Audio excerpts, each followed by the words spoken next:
السلام علیکم ورحمۃ اللہ وبرکاتہ۔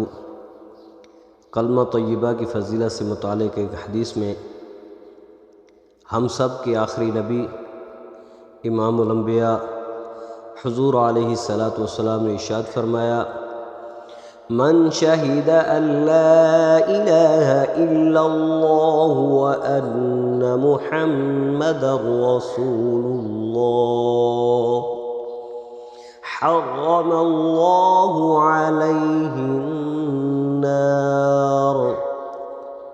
میرے آقا امام الانبیاء حضور علیہ السلام نے ارشاد فرمایا، جس نے اس بات کی گواہی دی کہ اللہ عز و جل کے سوا کوئی عبادت کے لائق نہیں، جس نے سچے دل سے یہ کہا کہ عبادت کے لائق، سجدے کے لائق صرف اللہ رب العالمین کی ذات ہے، اس کے علاوہ کسی ذات کو سجدہ نہیں، کسی کی عبادت نہیں۔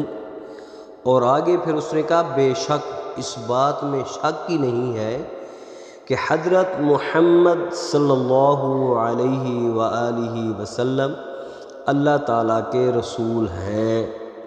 سچے دل سے جس نے کہا، اللہ تعالیٰ اس پر آتش دوزخ یعنی دوزخ کی جو آگ ہے وہ حرام فرما دیتا ہے۔ سبحان اللہ! یہ کلمہ شریف کا یہ کتنا بڑا اللہ تعالیٰ نے ہم پر کرم فرمایا ہے، کتنی بڑی فضیلت ہے کہ مسلمانوں کا یہی ایمان ہے کہ ہمارے نبی آخری نبی ہیں، قیامت تک کوئی نبی نہیں آئے گا، اور پھر سچے دل سے اللہ رب العالمین کی ذات کو وحدہ لا شریک مانتے ہیں، عبادت کے لائق مانتے ہیں، صرف اسی کی ذات کو سجدہ ہے، اس کے علاوہ کسی اور کو سجدہ نہیں ہے۔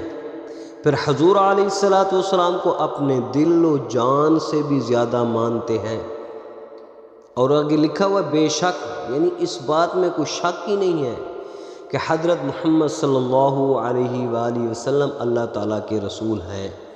جس نے دل سے یہ بات دل میں اور سچے دل سے یہ سب کچھ مان لیا، اللہ تعالیٰ کا اس پر کتنا کرم ہوا، اللہ رب العالمین اس پر دوزخ کی آگ کو حرام فرما دیتا ہے۔ تو دعا ہے اللہ تعالیٰ اپنے پیارے حبیب کے صدقے ہم تمام مسلمانوں پر اپنا خصوصی فضل و کرم فرمائے۔